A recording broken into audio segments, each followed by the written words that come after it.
سلام، من حسام هستم و امروز قراره که گوشی AC32 رو با هم آنباکس بکنیم که خیلی محبوبه، خیلی قیمتای رقابتی دارن.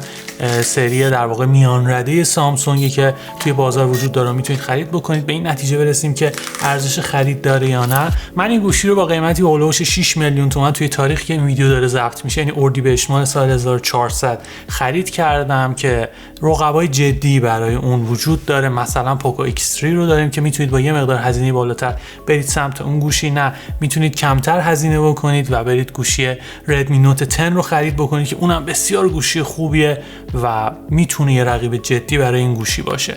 حتی جالبتر میتونید برید ورژن قبلی، یعنی پارسال گوشی A52 یعنی A51 رو خرید بکنید که قیمتش با این گوشی برابره و به نظر من اون هم یه رقیب جدی برای این گوشیه. نکته‌ای که وجود داره اینه که این گوشی توی فوریه سال 2021 معرفی شده، خیلی گوشی جدیدیه و یه طراحی متفاوتی داره. رنگی که من خرید کردم آبیه، اثر انگشت روش باقی میمونه چون پشتش حالت براق داره. دوربین ها رو میبینید که چینشی بسیار متفاوت نسبت به ورژن های قبلی دارن. دونه دونه دوربین ها به شکل مجزا پشت گوشی قرار گرفتن، دیگه خبری از جزیره نیست و به نظر من از بابت طراحی نمره ضعیف‌تری رو میگیره نسبت به A52 و A72 که یه مقدار طراحی زیباتری رو داره. پایین گوشی پورت تایپ C و جک هدفون رو داریم و متاسفانه باز هم یه اسپیکر مونو، یه اسلات مموری میکرو SD به همراه 2 تا سیم کارت همزمان اینجا قرار داره که میتونید رو تغییر بدید. دکمه خاموش روشن کردن و کم و زیاد کردن صدا هم سمت راست گوشی قرار گرفته که در کل دیزاین خیلی معمولی و متوسطی داره. توی 4 رنگ عرضه میشه که میتونید رو با میلتون خرید بکنید. میرسم به صفحه نمایش 6.4 اینچی اون که یه صفحه نمایش سوپر امولد 90 هرتزی، رفرش ریت خوبی داره و توی این بازه قیمتی باز به سختی میتونید یه صفحه نمایش سوپر امولد پیدا بکنید که رفرش ریتش هم همزمان بالا باشه. ولی خب نکته‌ای که وجود داره و ترغیب میکنه شما رو به خریدن این گوشی، روشنایی بالای اونه که 800 نیته. توی آوتدور فضای خارجی میتونید به راحتی باش کار بکنید و این خیلی نکته مهمیه، باید حتما بهش توجه بکنید.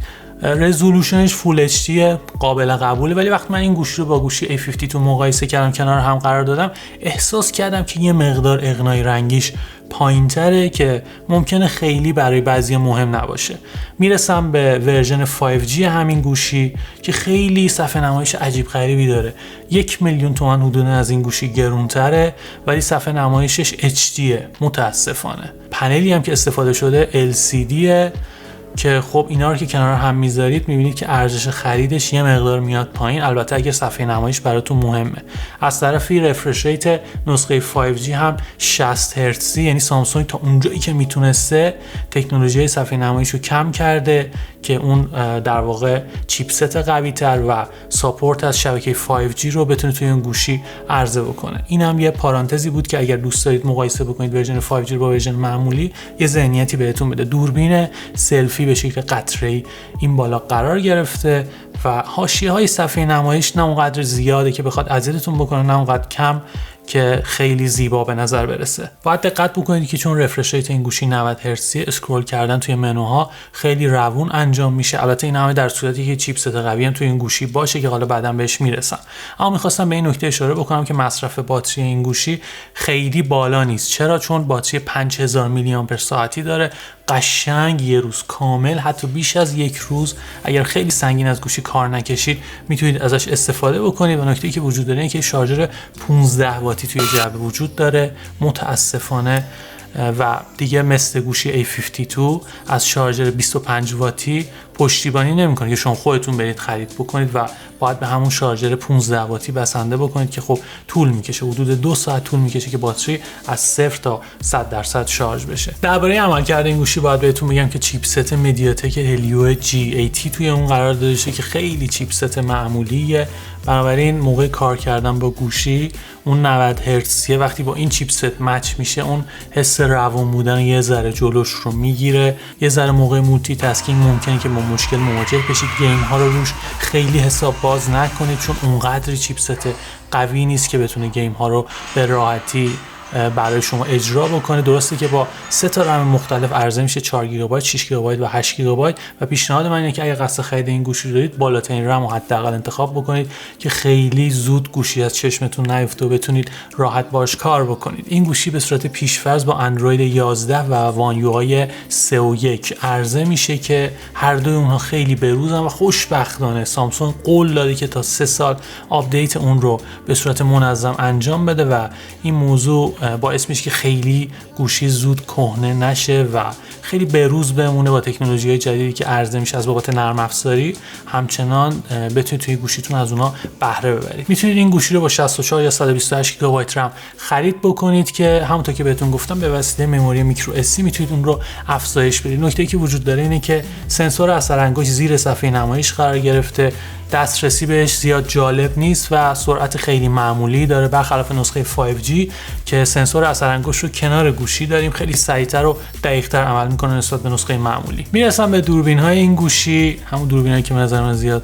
زیبا طراحی نشدن. دوربین اصلی 64 مگاپیکسلی، دوربین اولترا واید 8 مگاپیکسلی و 2 تا دوربین ماکرو و تشخیص عمق که خب رزولوشن دوربین ماکرو 5 مگاپیکسل. خیلی کارهای خاصی نداره برای کسایی که به عکاسی ماکرو علاقه‌مندن، ممکنه که به درد بخوره. میرسم به دوربین اصلی این گوشی که باید گول این اعداد رو نخورید. هر 64 مگاپیکسلی واقعا اونقدری که باید کیفیت بالایی رو نداره. سنسور این گوشی هم 64 مگاپیکسل، سنسور گوشی A52 هم 64 مگاپیکسل، ولی 2 تا برند مختلف اونها رو تولید کردن. لنزی که جلوی اون سنسور قرار گرفته رو اضافه بکنید به این ماجرا. وقتی عکساشو با هم مقایسه می‌کنید قشنگ معلومه که کدوم یکی از اونها عملکرد بهتری داره و گوشی A52 خیلی عکساش نسبت به گوشی A32 بهتره، گرچه سامسونگ اخیراً توی گوشی‌هاش اون سچوریشن و اغنای رنگی رو یه مقدار کمتر کرده، خیلی حالت مصنوعی ندارن عکساش، بنابراین با همین گوشی هم میتونید عکسای خوبی رو ثبت بکنید.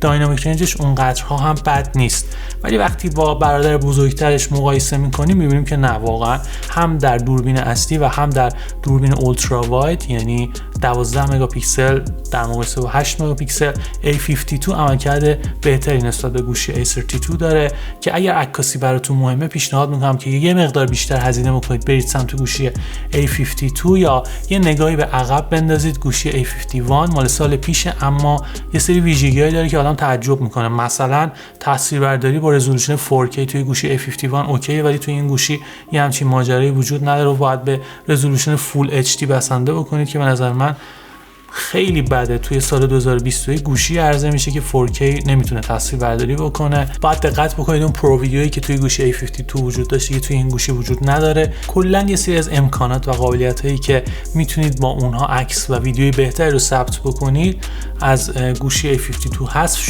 شده گوشی A32.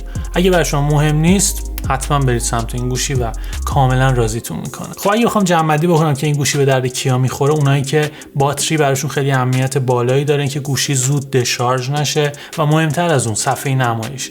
یه صفحه نمایش خوب برای این گوشی در نظر گرفته شده که توی این رنج قیمتی نمیتونید رقیبی جدی براش پیدا بکنید. در نظر بگیرید اون رفرش ریت 90 هرتزی رو، ولی خب یه سری نکات منفی هم متوجه این گوشی هست. مهمترینش چیپستشه که به نظر من چیپست خیلی قوی نیست. دوربین‌هاش هم خیلی عملکرد معمولی رو دارن، اسپیکرش مونوه و اگر بخوام ارزش خرید اون رو بررسی بکنم خیلی نمره متوسطی رو بهش میدم و خیلی به نظر من ارزش خرید بالایی رو نداره، بجز اونایی که همونطور که بهتون گفتم صفحه نمایش و باتری خیلی اولویت بالایی براشون داره. امیدوارم که این ویدیو به دردتون خورده باشه. نظر شما راجع به این گوشی چیه؟ بین این گوشی و A52 شما کدومی که از اونها رو انتخاب میکنید؟ اگر این ویدیو رو از طریق پلتفرم یوتیوب تماشا میکنید حتما این کانال رو سابسکرایب بکنید، اون زنگوله کنارش رو هم بزنید. خیلی ممنونم که این ویدیو رو تا انتها تماشا کردید. خیلی ممنونم که نظر میدید، کامنت میذارید. امیدوارم که این اتفاقی روند ادامه دار باشه. مرسی.